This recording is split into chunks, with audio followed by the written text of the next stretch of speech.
દમણ દીવના સાંસદ ઉમેશ પટેલે વીર નર્મદ યુનિવર્સિટીમાં 31 ડિસેમ્બરની રાત્રે જે દારૂકાંડ થયો તેની બારોબાર આલોચના કરતા તેમણે કહ્યું કે ગુજરાતમાં જે નામમાત્રની નશાબંધી છે એને કાયમી ધોરણે હટાવી દેવું જોઈએ અને દારૂની છૂટ આપી દેવી જોઈએ, જેથી ગુજરાતની સાથે સાથે કેન્દ્રની પણ તિજોરીમાં ખૂબ જ વધારો થાય, સાથે સાથે અધિકારીઓ અને નેતાઓની તિજોરી ભરાય છે।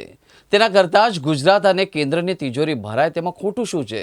આમ કહેતા જ ગુજરાત પોલીસને પણ આડે હાથે લેતા સાંસદ ઉમેશ પટેલે કહ્યું કે નાના અને નિર્દોષ પર્યટકોને સરેઆમ હેરાન પરેશાન કરવાનું બંધ કરો અને સાર્થક કામગીરી કરો, જેથી આપણા દેશના વિકાસમાં સહયોગી બની શકાય તેમ છે।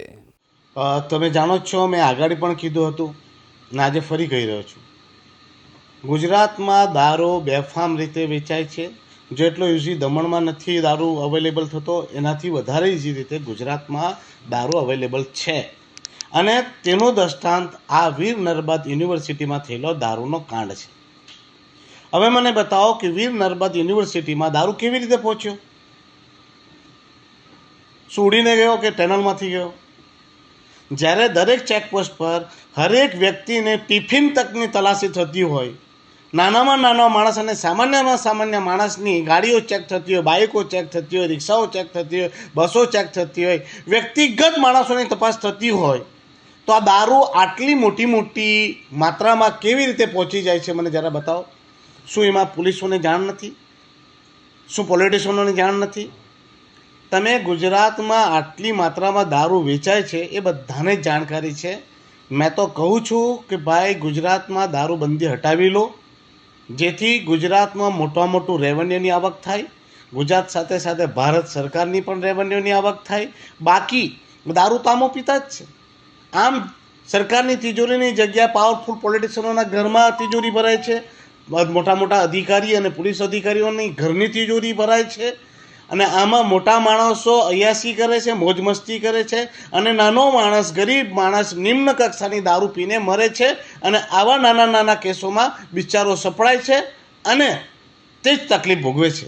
31 પર બી મેં કીધું જ હતું, આ એક દિવસ માત્રની કામગીરી છે જે સામાન્ય માણસોને, પર્યટકોને હેરાન કરવા માટેની છે। બાકી ગુજરાતમાં દારૂબંધી જેવું કંઈ છે નહીં, એ તો કાગળ ઉપર દારૂબંધી છે।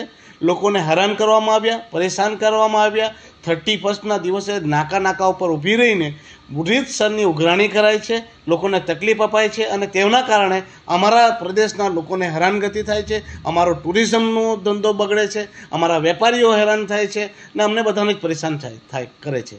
એટલે હું પાછો કહું છું, વીર નર્મદ યુનિવર્સિટીમાં થયેલા કાંડમાં નાના માણસો દંડાશે અને મોટા માણસો બચી જશે। આમ પણ ગુજરાતમાં 28 કે 30 જગ્યાઓ ઉપર તો બધી દારૂની પરવાનગી અપાઈ જ છે, અને મજાની વાત છે કે બીજા ફ્રી સ્ટેટ દારૂ જ્યાં છે ત્યાંના માણસો ત્યાં ગુજરાત જઈને પી શકે, મોટા માણસો આનંદ કરી શકે, પણ નાનો માણસ આનંદ નથી કરી શકતો। આ જ તકલીફ છે ને, ત્યાં મોટા માણસોને મસ્તી છે ને નાનો માણસ, બિચારો ગરીબ માણસ, સામાન્ય માણસ દંડાય છે। એટલે કહું છું કે ભાઈ, દારૂ ગુજરાતમાં ફ્રી કરી દો।